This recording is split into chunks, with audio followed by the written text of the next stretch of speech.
Perang darat Israel di Lebanon semakin panas setelah mendapat perlawanan balik dari Hizbullah.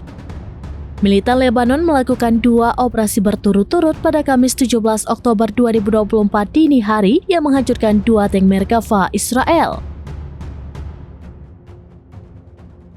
Dikutip dari Al-Mayadin, operasi pertama berlangsung pada pukul 00.50 waktu setempat. Hizbullah menembakkan rudal anti-tank atau ATGM ke tank tempur utama Merkava Israel yang telah mengambil posisi di Bukit Al-Labouneh. Para pejuang mencatat dampak langsung yang membakar tank tersebut, menewaskan dan melukai awaknya. Sementara itu, koresponden Al-Mayadin di Lebanon Selatan melaporkan bahwa kendaraan militer Israel juga terbakar di daerah yang sama. Tim penyelamat militer Israel dikabarkan tidak mampu menjangkau para korban. Kemudian operasi kedua berlangsung pada pukul 2 waktu setempat.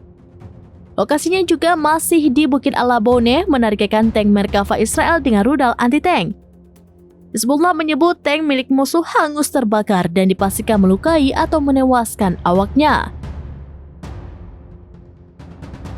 Sebagai informasi, Bukit Al-Labouneh merupakan daerah tercal di dekat pantai Mediterania yang berbatasan dengan Lebanon.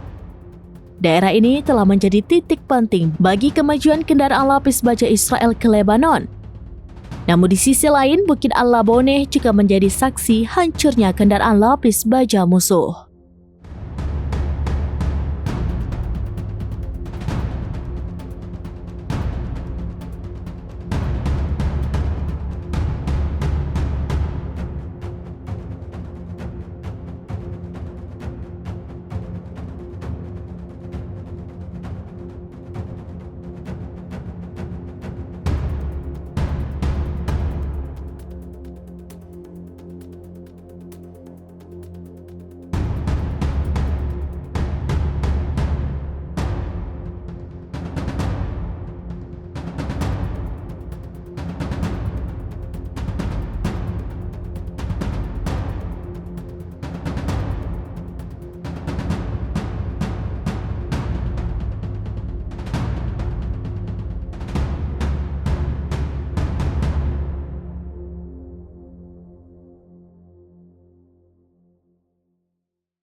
Download Tribun X sekarang, menghadirkan lokal menjadi Indonesia.